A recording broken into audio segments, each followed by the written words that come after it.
If you're looking for a game to purchase on this Black Friday, Small Business Saturday, Cyber Monday, or whatever stupid ass holiday we've made up to convince ourselves it's cool to spend money, then out of the 3 recent FPS games that have launched, I suggest Titanfall 2. It's no surprise that looking at the global sales chart, you can see that EA fucked Titanfall 2 right in the ass by launching it between 2 juggernaut franchises in Battlefield and Call of Duty. It's a shame that it's not doing well in the sales department because it's clearly the best game of the 3 big FPS games that have dropped in the past few weeks. Now, some people might say that the original is better than the sequel, which you could have the debate if you want to. I personally disagree, but I can still see the points that other people make. But we're going to compare Titanfall 2 to Battlefield 1 and Infinite Warfare, even though it's much tougher to compare Titanfall 2 to Battlefield 1 because, let's be honest, they're 2 very different FPS games, whereas Titanfall 2 is competing directly with Infinite Warfare. Titanfall 2 is as smooth as a baby's ass. Wait, I probably shouldn't say that. I don't want to end up on drama alert like Lion Maker. Let's do that again. Titanfall 2 is as smooth as Eddie the Chump's head. Yeah, that's much better. After streaming Titanfall 2 for a few hours the other day, I went to jump on Infinite Warfare to take advantage of Double XP Weekend, and it felt like utter shite compared to the gameplay mechanics of Titanfall 2. I've said it time and time again, but I'll reiterate here. Battlefield 1 feels like trying to pick up a piece of paper with a backhoe. That's how clunky the game feels at times. And I think that some of it's by design, since it is a World War I shooter that we're talking about here. But regardless, it feels like a step backwards compared to Battlefield 4 and Battlefield Hardline in terms of the gameplay mechanics. The grappling hook really sets Titanfall 2 apart in the way that the game plays, but the momentum-based movement really feels like you're in total control of your character, and it gives you that rush of adrenaline when traversing the map. On the other hand, the clumsy mantling and sliding mechanics in Battlefield 1 leave you exposed in the character animations, and Infinite Warfare's movement bar restricting your ability to get around, along with an at times unresponsive wall run mechanic, leave you feeling like you're a passenger in a car with somebody that's got a heavy foot.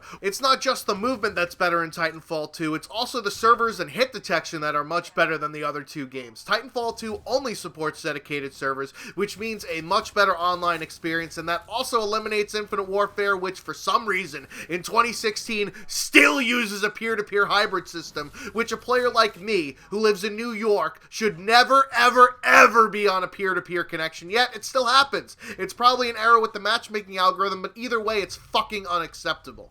Now, on to Battlefield 1, which if you go by the testing of Battle Nonsense, link in the description, seems to have better response times than Titanfall 2, although he only tested the alpha and not the full release of the game. But one also has to remember that Battlefield 1 is dealing with 64 players at a time, whereas Titanfall 2 is only dealing with 12 plus some bots in certain game modes, or at most 16 other players in others. There's a lot more strain on a Battlefield 1 server than a Titanfall 2 server, and the update rate of Titanfall 2 is actually faster than Battlefield 1 servers. So I expect that in due time, Titanfall will figure out what the extra delay issues are, but anecdotally, I still have a better experience in Titanfall 2 than I do in Battlefield 1 in terms of hit detection and connectivity.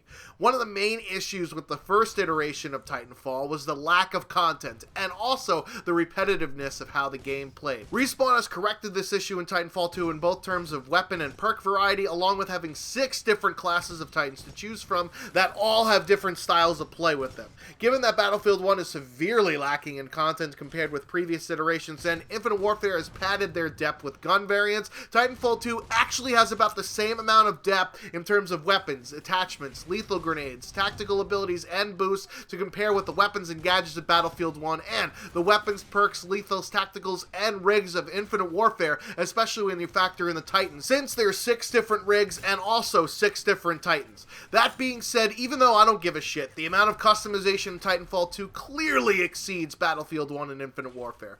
There are so many camos and decals for weapons, pilots, and Titans that it completely destroys Battlefield 1's complete lack of character customization, and Infinite Warfare's hide all of the dress up behind an RNG box. Speaking of RNG, Titanfall 2 has no season pass bullshit. All future maps will be free DLC as to not break up the player base, price of the game. I'm sure they'll find a way to incorporate microtransactions into the game, given that there's an in-game currency to purchase items that are unlocked at a later level, but unlike in Battlefield 1 and Infinite Warfare that have $50 season passes for which you already know certain items won't be included, like customization packs and other bullshit that Call of Duty always pulls, Titanfall 2 will have free DLC maps, and I'm not talking free DLC like Battlefield did because they couldn't finish a fucking map on time, or the same case with Modern Warfare Remastered. These are actual legit DLC maps. When you throw down your $60 to get Titanfall 2, you don't need an extra $50 to get the complete package.